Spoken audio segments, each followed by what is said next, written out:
Olá pessoal, sejam todos bem-vindos ao canal Descomplicando a Engenharia. Para quem ainda não me conhece, eu sou a Sueli, sou engenheira civil.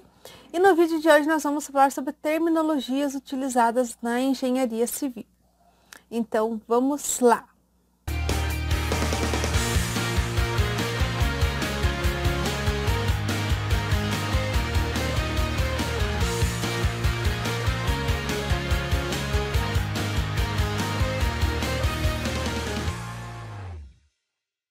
Então, pessoal, todas as profissões, elas têm as suas terminologias, elas possuem, termos técnicos para algumas situações ou também algumas ferramentas ou materiais utilizados aí dentro das profissões. Dentro da engenharia civil, nós também temos alguns termos e conceitos utilizados próprios da engenharia civil, mas que, se seguir ao pé da letra, pode representar outras coisas, né? Então, eu vou deixar uma imagem aqui para você agora.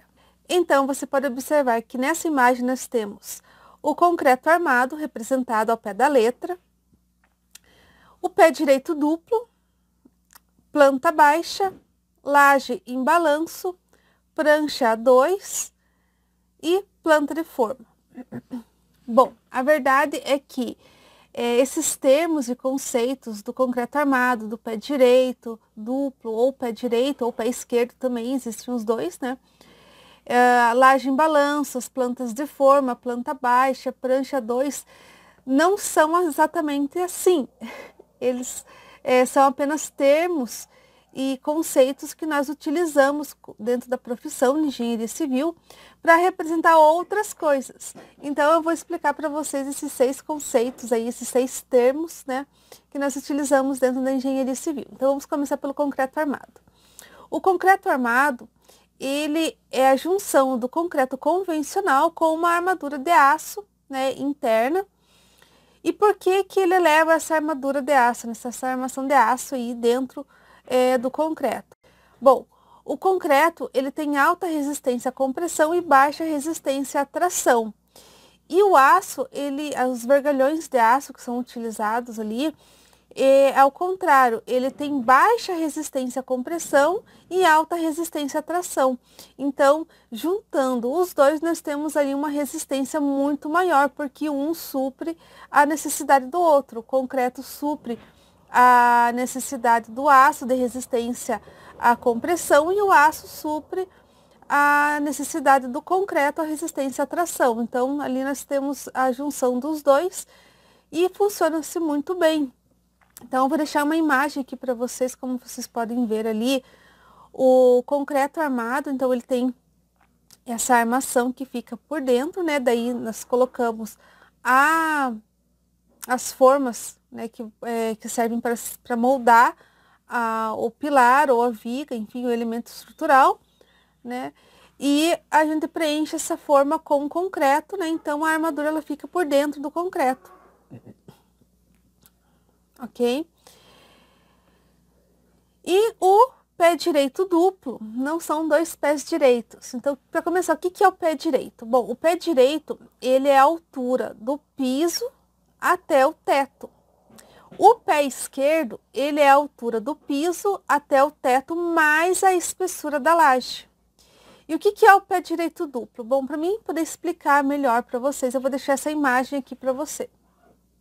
Então, aqui você pode ver que você tem o pé direito, né, do piso até o teto. E o pé direito duplo são 2 andares sem que haja laje entre eles. São 2 alturas, no caso 2 pés direitos, né, 2 alturas, sem que haja uma laje entre eles, ok?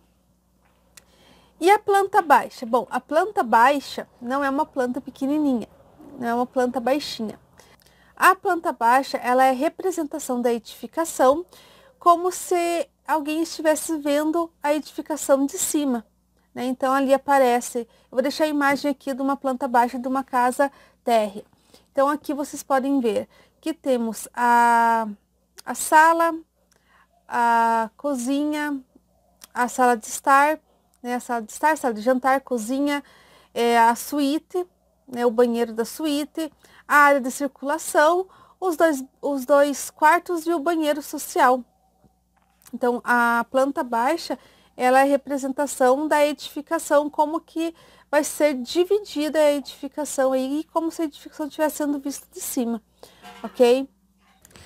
E a laje em balanço? Bom, a laje em balanço, ela é uma laje que não tem pilares. Ela é engastada em outra laje ou em outros elementos estruturais que são dimensionados para suportar a carga dessa laje e transferir a carga dessa laje para o solo.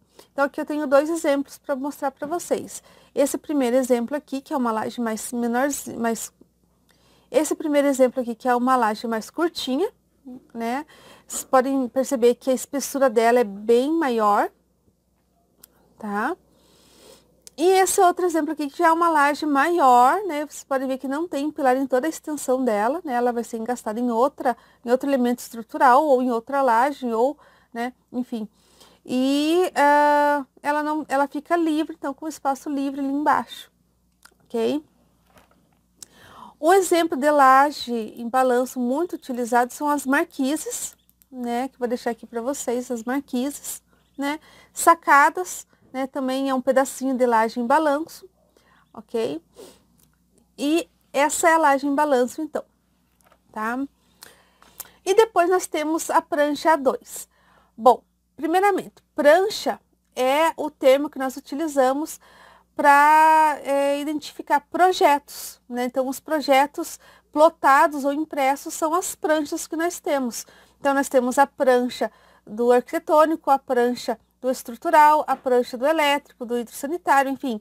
São várias pranchas que compõem uma edificação e elas são a representação do projeto impresso ou plotado, ok? E o que significa o A2? Bom, nós temos o A0, A1, A2, A3, A4 e assim por diante. O A2, ele é o tamanho do papel que vai ser impresso. Então, a folha A0, eu vou deixar aqui as medidas para vocês, tá? Ó, a folha A0 tem 1.189 milímetros por 841 milímetros. Isso dá 1,18 m por 84 centímetros, ok? A folha A1, essa é a medida do A0. A folha A1, ela é metade do A0, é como se a gente pegasse a folha e dobrasse no meio, tá? Então, a A1, ela vai ter 841 milímetros por 594 milímetros. A folha A2, ela vai ter 594 milímetros por 420 milímetros, porque ela é metade da A1. A A3 é metade da A2, então ela vai ter 420 milímetros por 297 milímetros. E a folha A4, que é a folha de sulfite normal, ela vai ter 297 milímetros por 210 milímetros, porque ela é metade da A3. Daí a A5 é metade da A4, a A6 é metade da A5 e assim por diante. Cada vez que você dobra a folha no meio, você tem uma medida diferente de folha, tá? E daí nós temos o 2A0 e o 4A0, que daí são duplicações ali, né? A 2A0, ela tem 1,68 m por 1,18 m. A 4A0, ela tem 2,37 m por 1,68 m. Então, elas são plotagens bem maiores, tá, pessoal? Mas, enfim, as mais usuais, né, dentro da engenharia é a 0, A1, A2 e no máximo a A3, né? A A4 a gente deixa só para um detalhe muito específico, tá? Porque quanto maior a folha, maior fica o desenho e melhor é para ser visualizado. Então, eu sempre prefiro plotar na A1 ou na A0, tá? E daí, por último, nós temos a planta de forma. Bom, a planta de forma, ela não é uma planta em forma de forma.